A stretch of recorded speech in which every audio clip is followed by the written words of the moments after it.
লাগাতার দখল দূষণে সিলেট নগর থেকে হারিয়ে যাচ্ছে দিঘি ও জলাধার। প্রকৃতি হারাচ্ছে তার চিরচেনা রূপ, নগর হারাচ্ছে সৌন্দর্য। কালের পরিক্রমায় দিঘির সংখ্যা দাঁড়িয়েছে হাতে গোনা কয়েকটিতে। এমন বাস্তবতায় সিলেটে হারিয়ে যাওয়া জল্লা দিঘি স্বরূপে ফিরিয়ে আনতে কাজ শুরু করেছে প্রশাসন। সিলেট নগরীর প্রাণকেন্দ্র জিন্দাবাজার ঘেঁষা শতবর্ষী জল্লা দিঘি।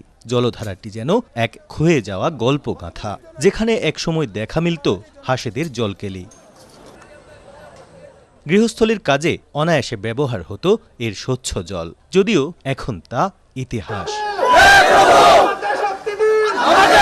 তবে আশার বিষয়, জলাধারের পুরনো রূপ ফিরিয়ে আনতে কাজ শুরু করেছে নগর কর্তৃপক্ষ।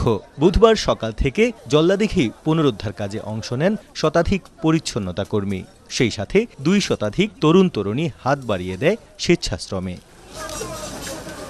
কেবল আবর্জনা পরিষ্কার নয়, খননের পর তীর সংরক্ষণ করবে নগর কর্তৃপক্ষ।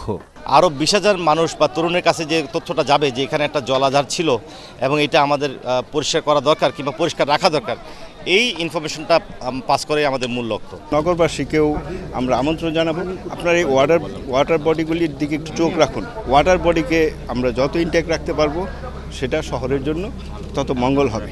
নগরীর দখলকৃত জলধারা উদ্ধারের পাশাপাশি অব্যাহত থাকবে সচেতনতামূলক কার্যক্রম, জানান নগর ভবনের প্রশাসক।